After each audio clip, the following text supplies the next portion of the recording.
Zombie Apocalypse.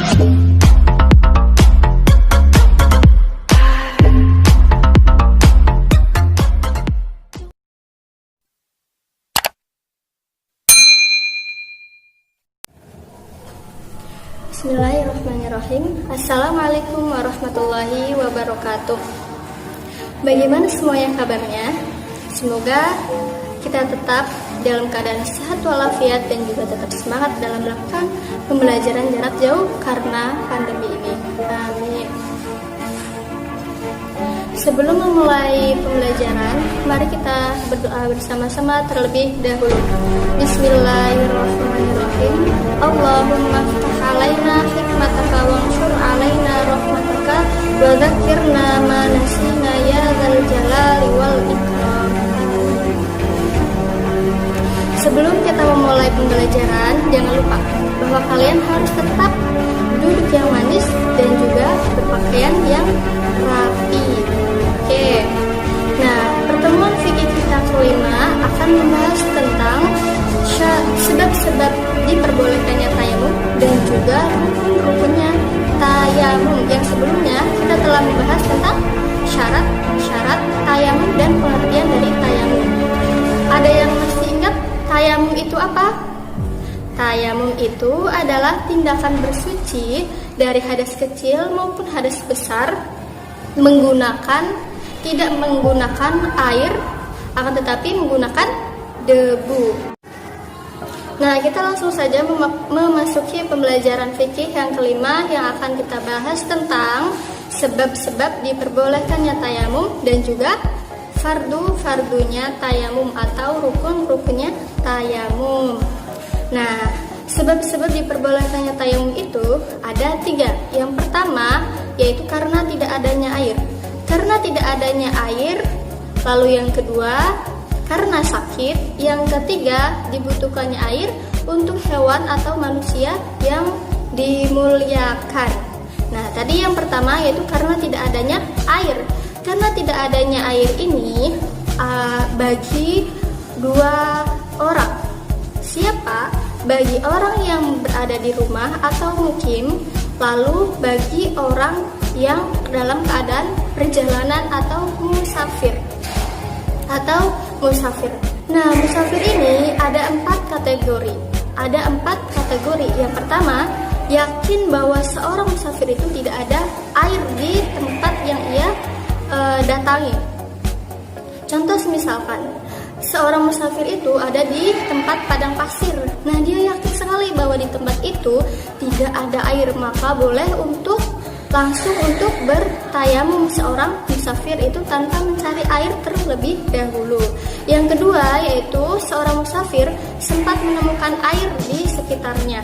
Artinya ketika seseorang musafir itu sudah pernah menemukan air di sekitarnya. Jadi seorang musafir ketika berada di tempat dataran yang rendah atau dataran yang rata, maka wajib untuk mencari air terlebih dahulu.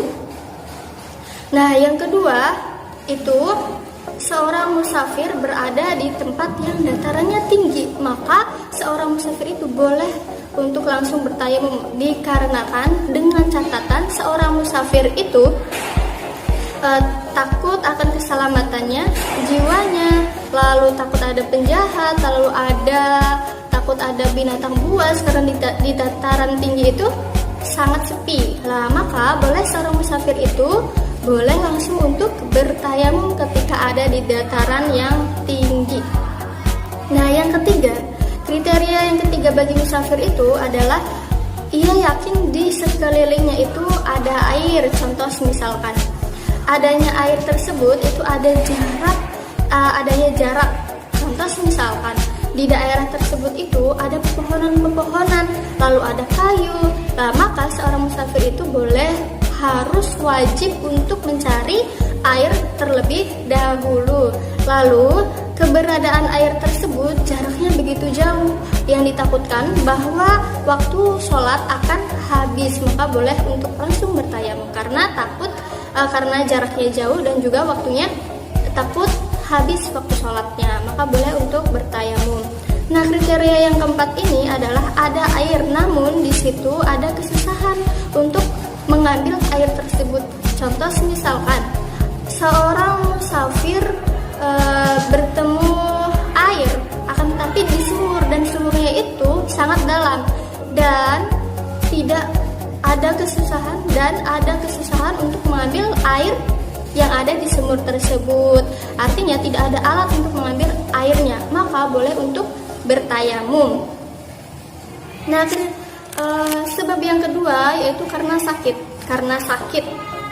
Sakit ini ada dua bagian, yaitu sakit karena ditakutkannya penyakit itu akan parah. Lalu yang kedua, sakit yang dikarenakan anggota tubuhnya akan hilang, maka boleh untuk bertayamum. Contoh misalkan penyakit kulit, ketika kulitnya itu terkena air akan menjadi parah penyakitnya, maka boleh untuk bertayamum. Contoh penyakit kulit karena luka bakar, lalu cacar, lalu kusta itu susah atau ditakutkan akan menjadi parah penyakitnya karena terkena air, maka boleh untuk bertayamum. Nah, sebab yang ketiga yaitu dibutuhkannya air bagi manusia atau hewan yang dimuliakan. Ada kisah bahwa zaman dahulu Syekh Fathur Rahman itu adalah seorang sufi yang sangat alim. Lah, seorang sufi Syekh Fathur Rahman ini ketika hendak untuk melakukan berwudu, beliau mempunyai air 1 gelas untuk berwudu. Namun ketika hendak berwudu bertemu anjingnya yang sangat kehausan, dia sangat membutuhkan air. Maka seorang sufi itu tidak memilih airnya untuk berwudu untuk dirinya, akan tetapi airnya diberikan kepada anjing yang sangat kehausan itu.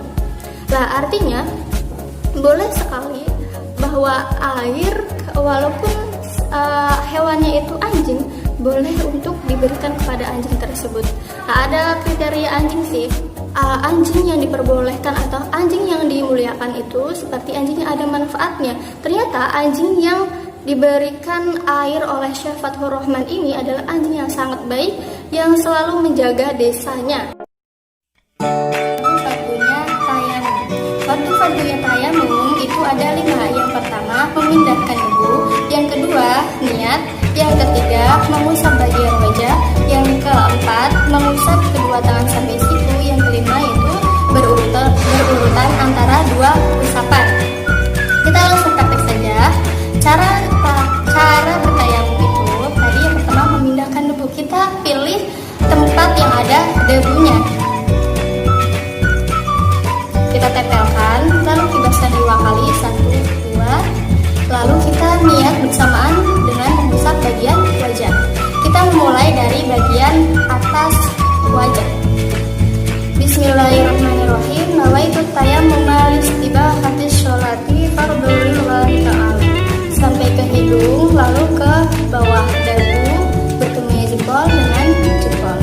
Itu bagian wajah. Lalu selanjutnya fardu yang keempat, mengusap kedua tangan sampai siku. Kita menggunakan debu yang baru, tidak boleh menggunakan debu yang sudah digunakan. Kita tempelkan lagi, lalu kibaskan 2 kali, lalu mengusap bagian tangan kanan terlebih dahulu. Dari bagian atas jari-jari sampai ke siku, lalu kita putar ke bawah, jempol dengan jempol. Lanjut ke bagian kiri yang belum kita usap, sama sampai siku, lalu kita putar, lalu bertemunya jempol dengan jempol. Fardu yang kelima tadi harus berurutan antara 2 usapan. Artinya tidak boleh mengusap tangan terlebih dahulu lalu ke wajah, itu tidak diperbolehkan. Nah, itu adalah pembelajaran kita ya tentang sebab-sebab diperbolehkannya tayamum dan juga rukun-rukunnya tayamum. Kesimpulannya adalah sebab-sebab tayamum itu ada 3. Yang pertama, karena tidak ada air. Yang kedua, karena sakit. Yang ketiga, karena dibutuhkannya air untuk hewan atau manusia yang dimuliakan. Nah, rukun-rukunnya itu ada 5. Yang pertama memindahkan debu, yang kedua niat, yang ketiga mengusap bagian wajah, yang keempat mengusap bagian tangan, kedua tangan sampai siku, yang kelima adalah berurutan antara 2 usapan. Nah, teman-teman sudah menonton video ini sampai selesai dan juga ada tutorial tayamum yang telah dicontohkan sama ibu. Tugas kalian adalah membuat video tutorial tayamum bebas menggunakan instrumen musik atau tidak, atau diedit sendiri atau tidak. Nah, sesuai kreativitas teman-teman masing-masing. Jika ada pertanyaan, kalian bisa melalui komentar di bawah, nanti akan ibu jawab di WhatsApp group. Oke? Kurang lebihnya ibu mohon maaf. Jika ada kelebihan itu adalah semata-mata anugerah dari Allah. Jika ada kekurangan semata-mata itu dari saya sendiri. Wabillahi taufiq wal hidayah.